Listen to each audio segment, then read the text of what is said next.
Salut, salut tout le monde, j'espère que vous allez bien. Ici Julie et Sophie de Maison Jupiter. Allô Sophie. Salut! Et on se retrouve aujourd'hui pour les vidéos du mois de novembre. Et laissez-moi vous dire tout de suite que le mois de novembre s'annonce intense. Si j'ai un mois à choisir, ce serait vraiment définitivement celui-là. Ça se peut que vous l'entendiez bien souvent au cours de ces vidéos. Et on va passer à travers de chaque signe, qu'est-ce que ça veut dire pour vous. Et je vous recommande d'écouter votre ascendant d'abord. Ça va être celui qui va être le plus juste au niveau astrologique. Après ça, votre signe solaire et votre lune en troisième lieu, si vous la connaissez. C'est toujours intéressant aussi de savoir. Donc, ascendant, ensuite soleil, ensuite lune.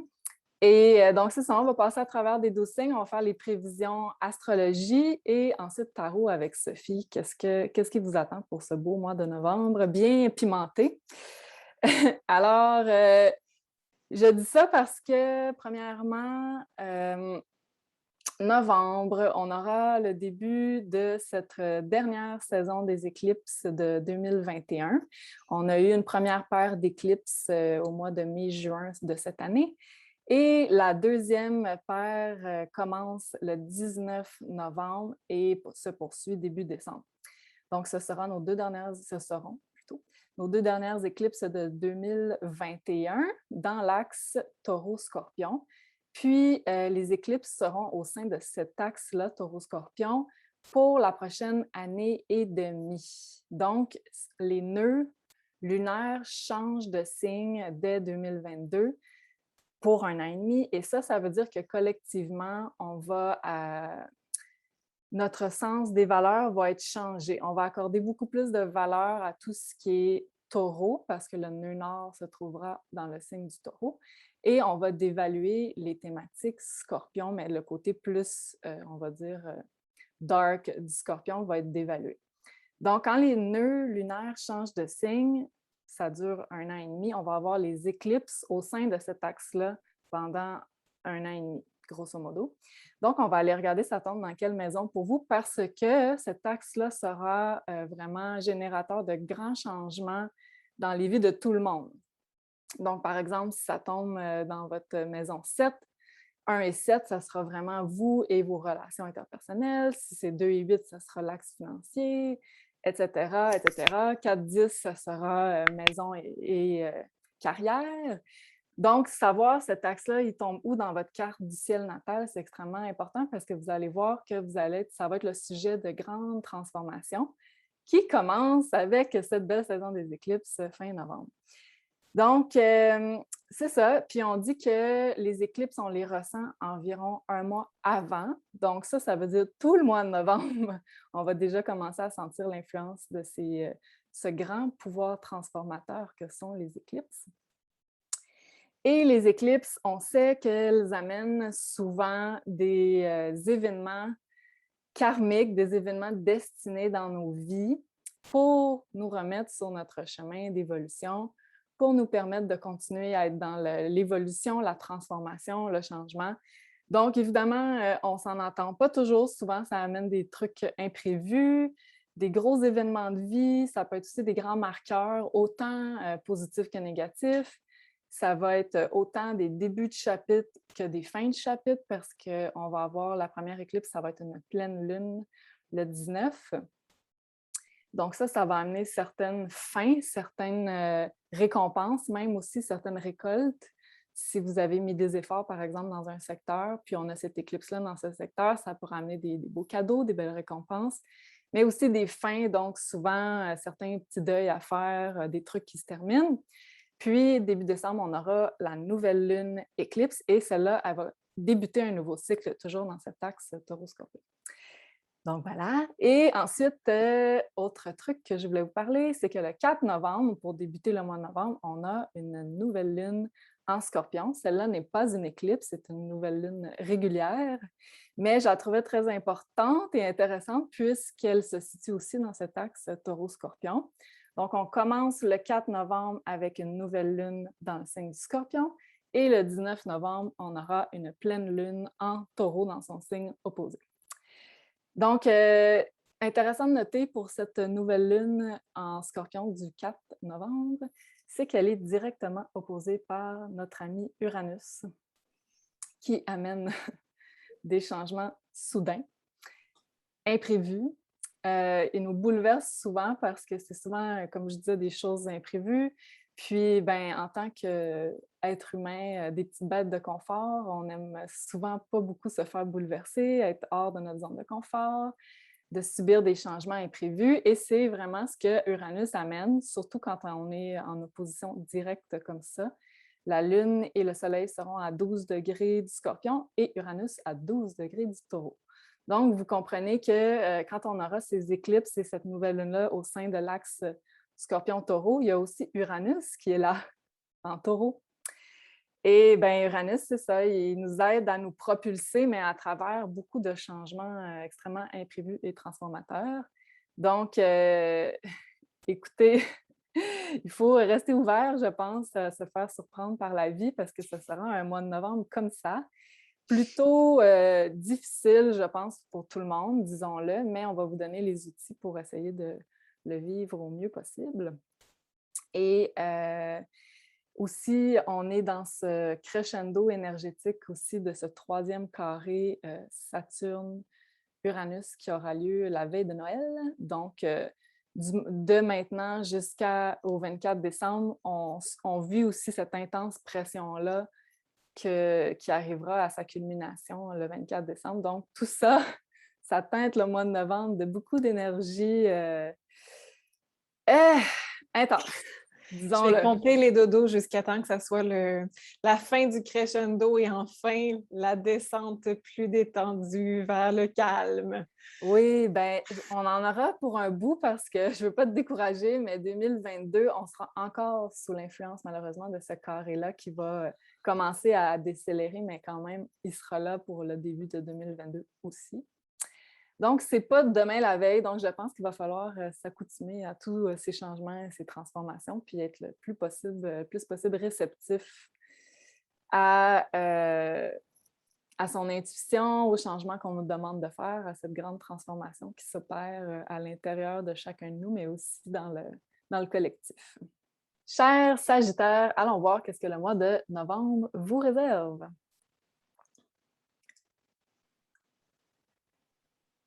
Alors voilà, dès le 4 novembre, nous aurons cette nouvelle lune dans le signe du Scorpion. Et pour vous, ça active votre maison 12. Et je disais tout à l'heure qu'on va avoir des éclipses au sein de l'axe Scorpion-Taureau pendant 1 an et demi. Donc, cette nouvelle lune-là, elle amorce un cycle de grande transformation dans vos maisons 12 et 6. Et on va commencer avec cette nouvelle lune-là en Scorpion. C'est quand même étrange d'avoir une nouvelle lune qui est un début de quelque chose dans la 12e maison, qui est la maison de la fin du cycle karmique. Donc, c'est une nouvelle lune, mais pour vous, c'est teinté de fin quand même, parce qu'il va falloir que on puisse commencer quelque chose qui va nous permettre de laisser certaines choses derrière. Parce qu'avec la maison 12, on quitte des expériences qui ne sont plus alignées avec nous. Peut-être que ça parle aussi de façon d'investir aussi, façon de la valeur que vous accordez à vous-même, à vos biens. C'est vraiment parce que l'axe Taureau-Scorpion, c'est l'axe financier. Et pour vous, ça parle de vie matérielle, de vie spirituelle avec la maison 12, aussi de travail, de repos. Fait que là, peut-être que vous allez commencer un nouveau cycle qui est plus en lien avec, vous allez vous donner plus de repos, de régénération, puis vous allez être en transformation intérieure profonde. Ça va vous demander de vous reposer. Parce que la maison 12, souvent, à travers ce travail-là karmique, là, de relâcher les choses qui sont plus alignées, ça nous demande quand même beaucoup d'énergie. Donc, c'est à travers le repos qu'on le fait.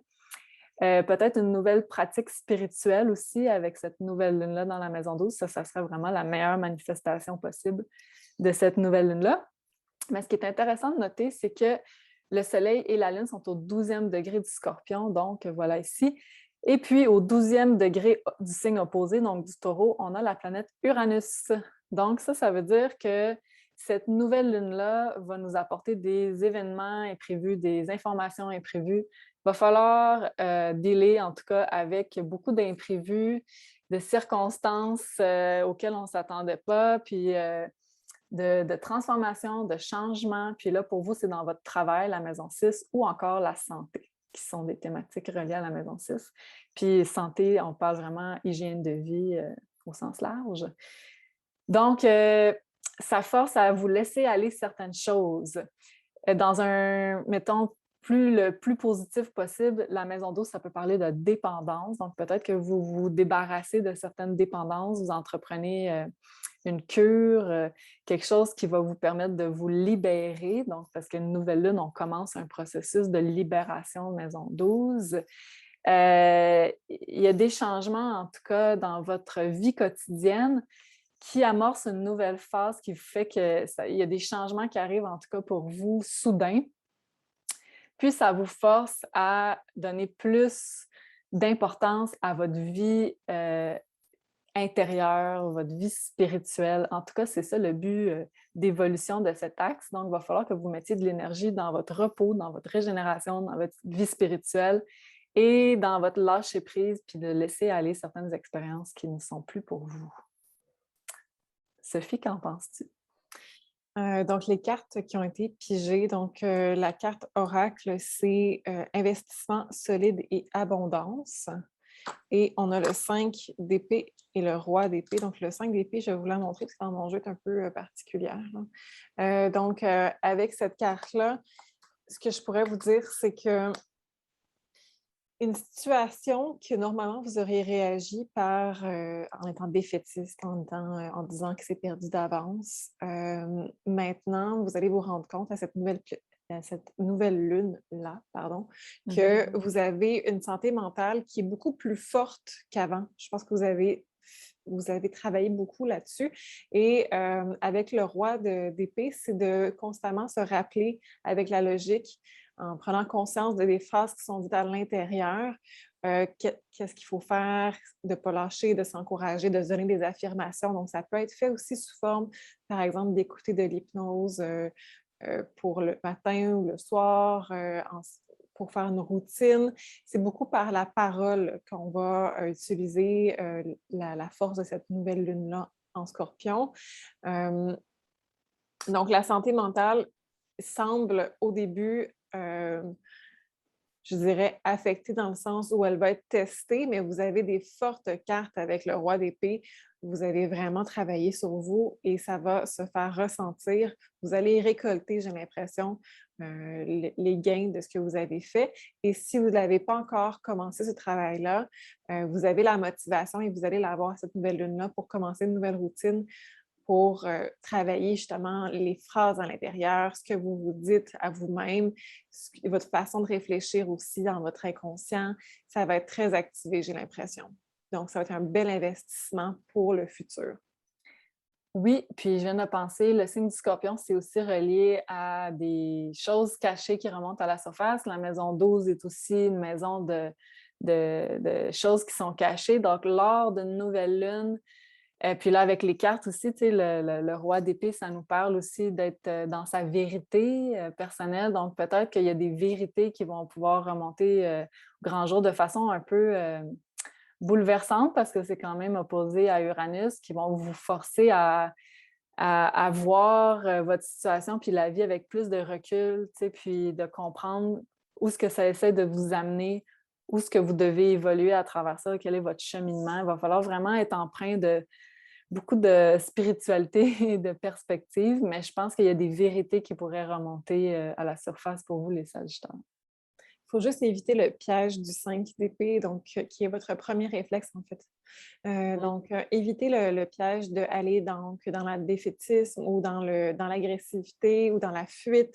Il y a un mécanisme de défense qui pourrait ressortir avec ça, qui pourrait être justement utilisé par la parole ou avec l'épée, de couper les personnes de notre vie. Ça va être important de plutôt tomber dans le roi d'épée, qui est la vérité intérieure, comme tu le disais, la communication et la maîtrise de ça.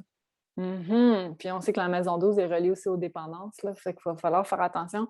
D'autant plus que les maisons 6 et 12 vont être activées pendant 1 an et demi, donc santé et de l'autre côté, les dépendances. Donc, il va falloir vraiment faire attention à votre santé. Passons à la prochaine lune, qui est une pleine lune dans le signe opposé, donc le taureau. Pour vous, ça sera en maison 6, donc la maison de la vie quotidienne, du travail, de la routine de vie, de l'hygiène de vie, de la santé.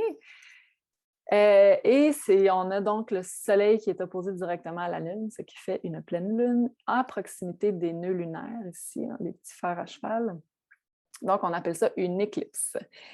Et une éclipse pleine lune, ça vient clôturer une phase. Pour plusieurs, je pense qu'il y aura une fin d'un travail spécifique, peut-être d'un contrat de travail. Maison 6, ça pourrait être la fin d'une certaine routine de vie aussi. En tout cas, puis tu sais, avec cette maison 12-là aussi qui est quand même très activée lors de cette éclipse pleine lune, parce qu'une pleine lune, c'est toujours un axe qui est activé au complet, pas seulement une maison. Donc, il y a vraiment une fin de cycle karmique. Pour plusieurs, ça va être une expérience de travail, je pense, qui va tirer à sa fin. On va avoir fait le tour, qu'il n'y aura plus rien à nous apporter, donc il va falloir terminer ça. Peut-être que ça parle aussi pour plusieurs une indépendance financière. Si vous êtes travailleur autonome, il va falloir commencer à être plus discipliné au niveau des finances parce que la maison 6, ça peut nous parler aussi de dette. Donc, peut-être c'est une façon, ça va être la fin de dette pour plusieurs. Je vous le souhaite, si c'est le cas.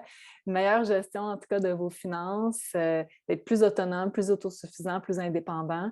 Il y a certainement une notion, en tout cas, là-dedans, de travailler sur son abondance personnelle. Avec les cartes, t'en penses quoi?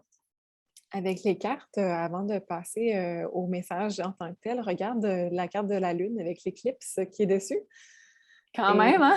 Et tu parlais de fin de karmique. J'ai karmic partner avec The End comme oracle. Donc, très fort. Comme carte de tarot, j'ai le cavalier de coupe, la lune et le 10 de bâton qui sont tombés. Moi, j'ai l'impression que ça va parler de prendre de la maturité, cette éclipse-là. De prendre de la maturité par rapport, donc, pas par rapport, pardon, grâce à vos insécurités qui, elles, vont vous faire travailler. Oui, j'ai un chat à l'arrière qui veut donner son mot. Donc, oui, j'ai l'impression que ça va être les insécurités, donc qui est représentée par la Lune. Donc, c'est vraiment la thématique très forte ici, l'éclipse pleine Lune. Donc, à son maximum, un summum d'un peu de pression qui va être utilisé pour donc nous forcer à avoir un nouveau point de vue et à gagner de la maturité sur un sujet en tant que tel. Donc, là, on parle de la maison, tu disais 2 et... 12 et 6. 12 et 6. Donc celle-là est dans la maison 6. Pour certains, ça pourrait être de faire attention à sa santé aussi, de faire attention, donc de prendre au sérieux une routine alimentaire, d'aller chez le médecin, de faire attention aussi à donc, des dépendances, ça pourrait être de l'alcool, ça pourrait être la mauvaise nourriture. Donc, vraiment une maturité, ça peut être aussi de faire attention aussi au surmenage dans le travail par la santé mentale. Vous allez voir où ça vous affecte le plus, mais c'est des très bonnes cartes quand on parle de... c'est quelque chose que vous êtes destiné et que ça va être très bénéfique là, pour votre futur. Donc, c'est peut-être un mauvais moment à passer sur le coup, mais c'est très bénéfique pour vous. Et puis, pour certains d'entre vous, puisque vous êtes Sagittaire et pour l'instant, les nœuds lunaires n'ont pas encore changé de signe. Pour l'instant, il y a encore le nœud sud qui est en Sagittaire. Pour certains d'entre vous, si votre ascendant est dans les premiers degrés, c'est aussi très sur votre axe de l'ascendant et du descendant, ces éclipses-là. Donc là, j'ai parlé précisément des maisons 6 et 12, là, parce que c'est l'axe qui va être vraiment mis en lumière dans la prochaine année et demie.